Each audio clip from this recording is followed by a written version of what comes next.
Receptor H1 và H2 đóng vai trò thiết yếu trong việc điều trị dị ứng. Receptor H1 liên quan đến phản ứng dị ứng, trong khi H2 chủ yếu ảnh hưởng đến việc tiết axit dạ dày.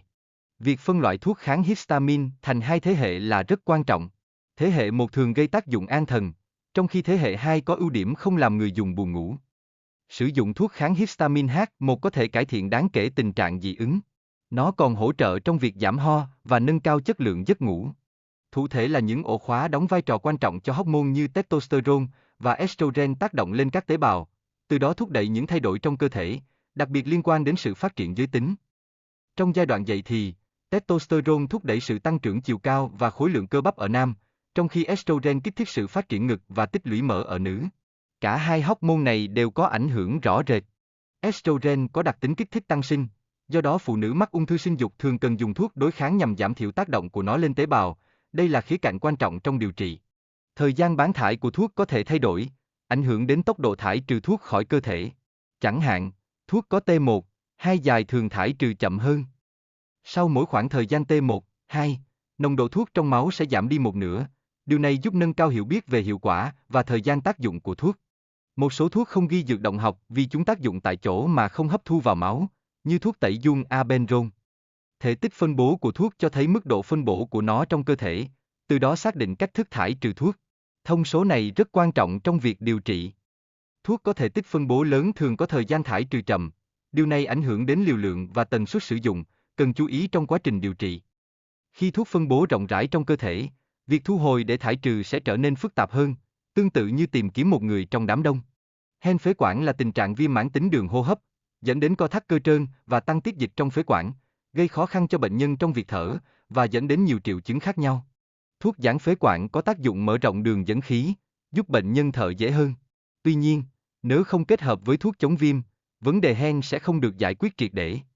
Các thuốc chống viêm như corticoid giúp giảm viêm và ngăn ngừa cơn hen tái phát, do đó việc sử dụng thuốc đúng cách và theo chỉ định của bác sĩ là rất quan trọng để đạt hiệu quả điều trị tốt nhất.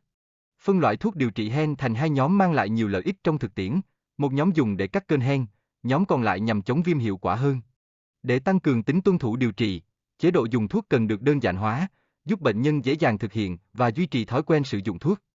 Các thuốc điều trị hen thường kết hợp nhiều thành phần nhằm nâng cao hiệu quả điều trị. Sự kết hợp này giúp giảm liều dùng và hạn chế tình trạng kháng thuốc.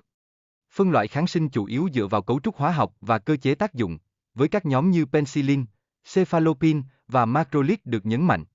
Nguyên tắc sử dụng kháng sinh đúng cách rất quan trọng để điều trị hiệu quả. Chỉ nên sử dụng khi có nhiễm khuẩn và cần phân biệt rõ giữa nhiễm khuẩn và nhiễm virus. Việc phối hợp các loại kháng sinh cũng cần được thực hiện một cách hợp lý. Sử dụng kháng sinh cùng nhóm không chỉ không làm tăng hiệu quả điều trị, mà còn có thể gia tăng tác dụng phụ. Tham gia của các công ty trong sản xuất nội dung liên quan đến tội phạm phản ánh sự ảnh hưởng của ngành công nghiệp giải trí đến nhận thức cộng đồng. Cũng cần thảo luận về những rủi ro và hậu quả của tội phạm đối với trẻ em. Đây là vấn đề nghiêm trọng cần được chú ý và giải quyết một cách thích đáng.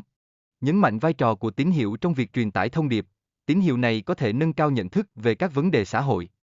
Amoxicillin, một loại penicillin phổ biến, thường được dùng trong điều trị các nhiễm trùng do vi khuẩn, với khả năng kết hợp cùng axit clavulanic để tăng cường hiệu quả.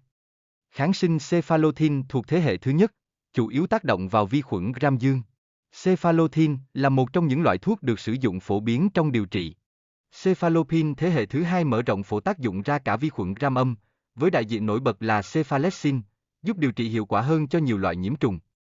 Ghi nhớ các loại kháng sinh và chỉ định của chúng là rất quan trọng trong điều trị, giúp bác sĩ tránh sai sót và nâng cao hiệu quả điều trị cho bệnh nhân. Kháng sinh cefalopino có nhiều thế hệ khác nhau, mỗi thế hệ mang phổ tác dụng và chỉ định riêng biệt, giúp bác sĩ lựa chọn thuốc phù hợp cho từng loại nhiễm khuẩn.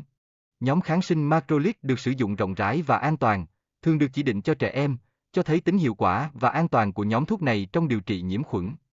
Spiramine hiệu quả chủ yếu với vi khuẩn Gram dương, trong khi metronidazole có tác dụng tốt với vi khuẩn Gram âm và vi khuẩn kỵ khí. Nhờ sự kết hợp này mà việc điều trị trở nên đa dạng hơn. Nhóm kháng sinh quinone được sử dụng hạn chế trong điều trị, có tác dụng nhanh nhưng cũng tiềm ẩn nhiều tác dụng phụ nghiêm trọng, do đó cần cân nhắc kỹ khi kê đơn. Quinone có nhiều thế hệ khác nhau, mỗi thế hệ có phổ kháng khuẩn riêng. Việc phân loại này giúp xác định loại kháng sinh phù hợp với từng tình huống lâm sàng. Cặp phối hợp sulfametho và tadimtho, được biết đến với biệt dược nổi tiếng là biceton, là một loại thuốc kháng sinh phổ biến trong điều trị nhiễm khuẩn. Liều dùng của Cotadimon cho người lớn là một viên 480mg 4 lần mỗi ngày, hoặc một viên 960mg 2 lần mỗi ngày, giúp điều trị hiệu quả các nhiễm trùng do vi khuẩn gây ra. Metronidazole là một loại kháng sinh hiệu quả trên vi khuẩn kỵ khí và trùng giòi ẩm đạo, thường được phối hợp với các thuốc khác để tăng cường hiệu quả điều trị. Trước khi quyết định sử dụng kháng sinh, cần phân biệt giữa nhiễm khuẩn và nhiễm virus nhằm tránh lạm dụng thuốc. Các triệu chứng như sốt cao có thể xuất hiện ở cả hai loại nhiễm trùng. Điều trị kháng sinh cần dựa trên kinh nghiệm và sự nhận biết của bác sĩ, kết hợp thực hiện kháng sinh đồ để xác định loại vi khuẩn gây bệnh, nhờ đó lựa chọn kháng sinh phù hợp và hiệu quả. Kháng thuốc xảy ra khi vi khuẩn quen thuộc với kháng sinh do sử dụng không đủ liều, hoặc thời gian điều trị không đủ, làm giảm hiệu quả trong tương lai, gây khó khăn cho việc chữa trị. Nguyên nhân gây sốt chủ yếu là do vi khuẩn và virus, nhưng cũng có thể do nhiều yếu tố khác. Hiểu rõ nguyên nhân sẽ giúp cải thiện hiệu quả điều trị. Sốt cao có thể gây ra những biến chứng nghiêm trọng như co giật và tổn thương não, do đó hạ sốt là cần thiết để bảo vệ cơ thể khỏi những tác hại này. Kháng sinh là phương pháp điều trị đối với nhiễm khuẩn gây sốt, nhưng cần sử dụng một cách hợp lý để tránh trường hợp kháng thuốc. Thay đổi cấu trúc kháng sinh cũng là một biện pháp khả thi. Men vi sinh chứa các vi khuẩn có lợi cho hệ tiêu hóa, và nên được uống trước bữa ăn để phát huy tác dụng tốt nhất. Men enzyme cung cấp các enzyme thiết yếu cho quá trình tiêu hóa thức ăn, nên được uống sau bữa ăn để hỗ trợ tiêu hóa hiệu quả. Việc bổ sung men tiêu hóa không nên kéo dài quá lâu, sử dụng quá mức có thể làm giảm khả năng tự tiết enzyme của cơ thể. Có kháng sinh cần phải uống trước ăn để tăng cường hấp thu, trong khi một số khác lại hiệu quả hơn khi uống sau ăn. Điều này phụ thuộc vào loại kháng sinh cụ thể. Một số kháng sinh không nên uống cùng với thực phẩm giàu canxi hoặc kim loại, vì chúng có thể cản trở quá trình hấp thu, như kháng sinh quinone.